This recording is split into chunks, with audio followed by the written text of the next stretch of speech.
Calor. Calorimetria é o estudo que mede a quantidade de transferência de energia térmica absorvida ou liberada entre dois corpos com diferença de temperatura entre si durante o processo de um fenômeno físico ou químico. Desta forma, calor é a energia térmica em trânsito entre dois corpos com temperatura diferente. Sendo assim, quanto maior essa diferença, maior o fluxo de calor.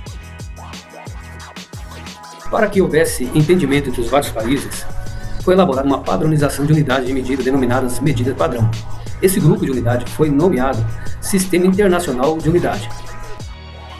Esse é também o sistema que o Brasil adota em muitas situações de mensuração de medida, inclusive para caldeiras, refrigerações e climatizações. É importante você saber a diferença entre quantidade de calor, que é a energia térmica que um corpo ou substância contém, fluxo de calor, resultado entre a quantidade de calor e o intervalo de tempo da transferência dessa energia térmica. Os manuais técnicos na área de caldeiras, refrigerações, termodinâmicos costumam aplicar diversas unidades de medidas, por isso é importante conhecer a relação entre as principais, conforme o quadro abaixo. Fatores de conversão de energia: Joule, BTU, caloria, kWh. Aqui temos as grandezas de cada uma dessas unidades de medida, representadas em Joule. 1 equivale a 1,55 vezes a potência de 10 ao cubo. Caloria, com relação a Joule, é o que vale a 1.868. KW, com relação a Joule, equivale a 3,6 vezes a 14ª potência. Quando se relaciona a energia térmica na unidade de kWh, não está se referindo ao consumo de energia elétrica, mas sim a quantidade de transferência de calor por hora. As substâncias ou material pode existir em 3 diferentes estados ou fases: sólido, líquido e gasoso. Como exemplo, temos a água, que em seu estado primário é um líquido, porém essa substância pode existir como gelo, que é um sólido, ou como vapor, que é um gás, gasoso. Estado sólido. Uma substância ou material em estado sólido tem uma quantidade relativamente pequena de energia. As moléculas da sua composição se encontrarão unidas de forma bastante compacta. Logo, um material em estado sólido tem uma estrutura molecular rígida, na qual a posição de cada molécula encontra-se mais ou menos fixa, limitando-se a um movimento simplesmente vibratório, que depende da quantidade de energia contida no sólido. Estado líquido. As moléculas de substância no estado líquido possuem mais energia que as do estado sólido. Neste caso, as moléculas não estão dispostas de maneira tão compacta. A maior quantidade de energia permite às moléculas vencerem, até certo nível, a força de atração que as une, dando-as maior liberdade de movimento. Podem movimentar-se livremente uma em relação à outra, e as possibilita de escoar e adquirir forma do recipiente que as contém. Estado gasoso.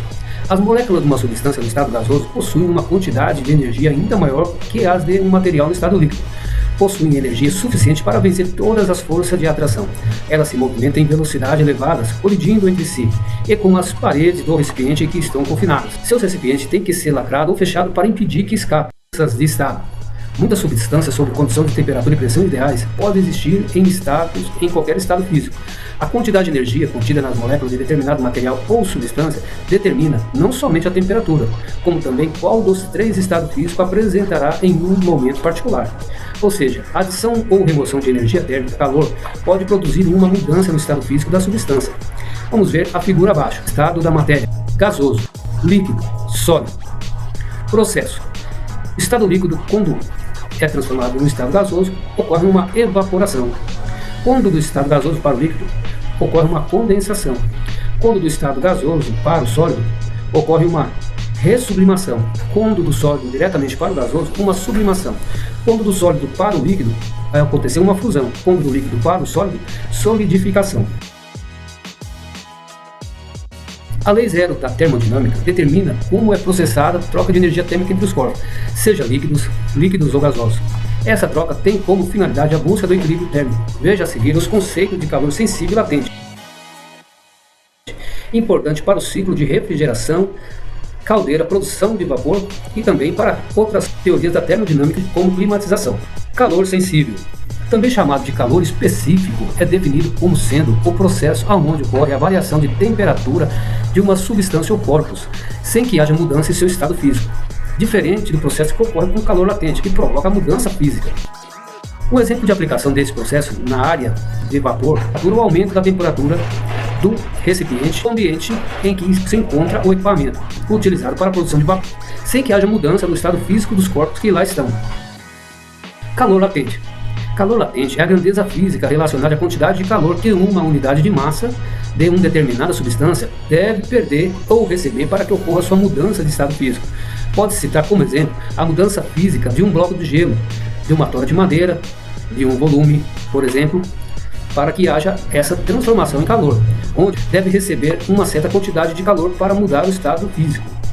Veja como é a transmissão de calor. Transmissão de calor é a transferência de energia térmica entre dois corpos de temperatura diferente. Pode ocorrer por três meios: convecção, radiação, condução. Transferência de calor por convecção é a troca de calor entre as correntes de convecção, que são formadas pelas diferentes densidades das partes mais quentes e das mais frias de um ar existente no ambiente. Convecção natural, ou seja, proporciona um movimento ascendente da camada ainda não resfriada e descendente das partes que faz a troca de calor com mecanismo de resfriamento ou aquecimento, como janelas e portas, bem como a área de queima da caldeira. O funcionamento de um sistema de caldeira, aonde operando um ciclo de aquecimento proveniente no ambiente em todo o conjunto, no forno, nos elementos constituídos desse equipamento, e agrede calor, que consequentemente se torna mais quente, e com isso o ar quente sobe e o ar menos quente denso ele desce, gerando movimentação sucessiva de troca de posição, de modo que todo o ar quente, o aquecimento da caldeira, tubulações, mandrilhamento da caldeira, e com isso acontece o aquecimento e a formação do calor. Essa situação é um exemplo de transferência de calor por convecção forçada, aplicado à área de caldeira. Transferência de calor por radiação. A transferência de calor por radiação ocorre pelas ondas eletromagnéticas, chamada de onda de calor ou calor radiante. Entretanto, a transferência por convecção e condução necessita de matéria. Radiação térmica não necessita e ocorre também no vácuo. Por exemplo, o calor do Sol é radiado pelo espaço até chegar a nós, sendo uma importante fonte de calor. Transferência de calor por condução. Esse processo ocorre pelo contato físico direto das partículas, moléculas, na qual o calor flui de uma região para outra, conforme a agitação das moléculas ou molecular, sendo o meio condutor a própria substância, sem que haja transporte de matéria, seja essa substância sólida, líquida ou gasosa. A imagem que segue demonstra a forma de transmissão de calor aproveitando o processo de condução, que é a transferência do calor por condução da resistência elétrica à parte metálica da chaleira. Então, nessa representação, o calor da resistência elétrica está aquecendo o fundo da chaleira. As moléculas de material começam a vibrar, transmitindo essa intensidade de energia excedente para as próximas moléculas. Essa transmissão de energia vai ocorrendo de molécula para molécula até atingir a água dentro do recipiente, que por sua vez também terá suas moléculas recebendo energia térmica e transmitindo a vibração até a molécula da superfície, elevando a temperatura de toda a água dentro da chaleira. Veja a seguir como ocorre o sistema de isolação térmica.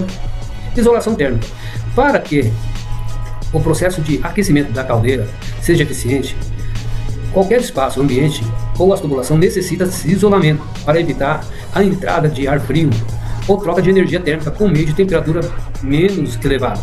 Nesse processo utiliza-se vários tipos de materiais, seja da própria construção do ambiente, como refratários, isolamentos térmicos, etc., como materiais fabricados especificamente para essa finalidade. Esses materiais, geralmente de alta resistência e também absorvedores, energias e refletivos, permitem maior eficiência na recuperação do calor interno no processo de aquecimento da caldeira, ou seja, não admite a troca de energia térmica entre os produtos ou meios.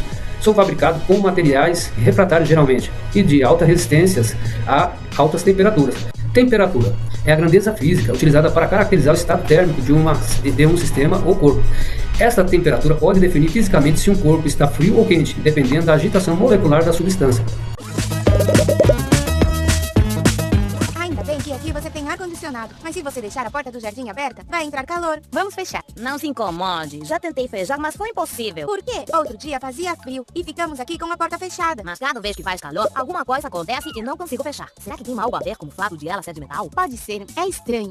É estranho que acontece sempre que faz muito calor. Talvez tenha a ver com o que vimos outro dia no laboratório. Hoje vamos falar da temperatura e do calor. Apesar de às vezes parecerem sinônimos, na verdade são coisas diferentes, mas estão relacionadas. O calor é energia que se transmite de um corpo para outro, e ao fazer isso, pode elevar ou diminuir a temperatura de um corpo. Vamos pensar no que acontece quando se coloca uma panela com água no fogo. O que se transmite do fogo para a água não é a temperatura, e sim o calor. E este calor faz que se eleve a temperatura da água. Podemos comprovar isso colocando um termômetro dentro da água. Agora faremos o experimento. Para isso, vamos precisar de um tubo de vidro muito fino chamado capilar.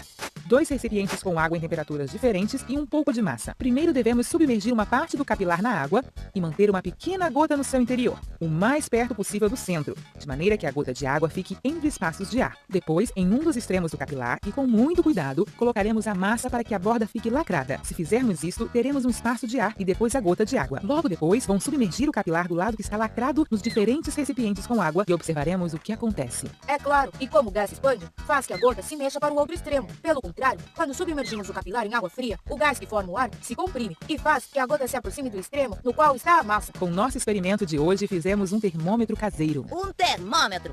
Exato. Os termômetros comuns são tubos graduados com mercúrio em seu interior, e por ser um metal, é muito bom condutor do calor. Quando este metal se encontra com uma fonte fria, ele se comprime e se dilata quando tem maior temperatura. Assim, ao dilatar-se ou comprimir-se, o mercúrio vai marcando qual é a temperatura do ambiente. Além da água, que é um caso especial, o resto dos materiais se dilata caso sua temperatura aumente? Isso mesmo. Então já sei por que a porta do jardim não fecha bem nos dias de calor. Por quê? Porque o metal da porta se dilata, então não pode fechar bem. Muito bem, você tem razão. E nos dias de inverno, quando as temperaturas são baixas, acontece o contrário. O metal se contrai e não tem problema. Escala termométricas. Existem várias formas de medir a temperatura do corpo ou substâncias líquidas ou gasosas. Para tal finalidade, foram criadas escalas termométricas com padrão de unidade de medida, que leva em consideração pontos comuns e possibilita conversões entre elas. Esses pontos comuns foram elaborados tendo como referência os pontos de fusão e o ponto de vapor da água a nível do mar. Entre as mais utilizadas, encontra-se a Kelvin, Celsius e Fahrenheit. Ponto de ebulição da água na escala de Kelvin, 373,15. Na escala de Celsius, 100 graus. Na escala de Fahrenheit, 212. Ponto de congelamento da água na escala de Kelvin, 273,15. Na escala Celsius, 0 grau. Na escala de Fahrenheit, 32 graus. Acompanhe como foram criadas estas medidas. Escala de Celsius, criada em 1742 pelo físico e astrônomo sueco Anders Celsius, que adotou 2 pontos de referência de temperatura da água, sendo o ponto de fusão 0 graus e o ponto de ebulição 100 graus, a uma pressão atmosférica ao nível do mar. O intervalo entre esses 2 pontos foi dividido em 100 partes iguais, que originou o termo centígrado, que, em função disso, chamou-se durante muito tempo de escala centígrada. Em 1948, durante a realização da 9ª Conferência Geral de Pesos e Medidas, CR 64, o número do sistema foi oficialmente modificado para Celsius. Escala de Fahrenheit. Ao criar essa escala, em 1714, Daniel Gabriel Fahrenheit colocou seu termômetro que estava com mercúrio em uma solução de água, gelo, sal e amônia. Com isso, ele determinou 2 pontos de referências fixos. O primeiro foi pelo deslocamento do mercúrio dentro do tubo, que denominou de 0, e o outro ponto foi marcado ao medir a temperatura do corpo humano com o termomestrômetro, tendo o mercúrio parado noutra posição, a qual chamou de 100. Após isso, ele dividiu a distância entre os 2 pontos em 100 partes iguais. Partindo dessa nova escala, mediu o ponto de fusão da água, que ocorreu na marcação de 32 Fahrenheit, e depois o ponto de ebulição, que ocorreu 212 Fahrenheit. Esta estava criada a escala de Fahrenheit. Escala de Kelvin. Foi elaborada pelo físico inglês Lord Kelvin como escala termométrica de 0 absoluto. Ele determinou que as divisões sucessivas de 2 gradações dessa escala fosse equivalente a uma divisão do Celsius. A escala foi denominada de Kelvin ou escala absoluta, com a leitura sendo 0 Kelvin e 1 Kelvin e assim sucessivamente. Conversão de escala. Para realizar a conversão de valores de temperatura de uma escala para outra, aplica-se na forma o valor conhecido para calcular o desejado. Veja o exemplo do quadro que segue. Conversão Celsius para Kelvin. Fórmula: Kelvin é igual a Celsius mais 273,15. Exemplo: converter 27 graus Celsius para a escala de Kelvin. Cálculo: Kelvin é igual a Celsius mais 273,15, Kelvin é igual a 27 mais 273,15. A soma dessas duas variáveis, em Celsius e Kelvin, será então o total da conversão de Kelvin para Celsius. E assim o mesmo cálculo ocorre para a escala de Fahrenheit. Agora que você já viu quais são as medições, continue com sua leitura e acompanhe os instrumentos utilizados para estes processos que nós veremos na próxima aula. E até lá!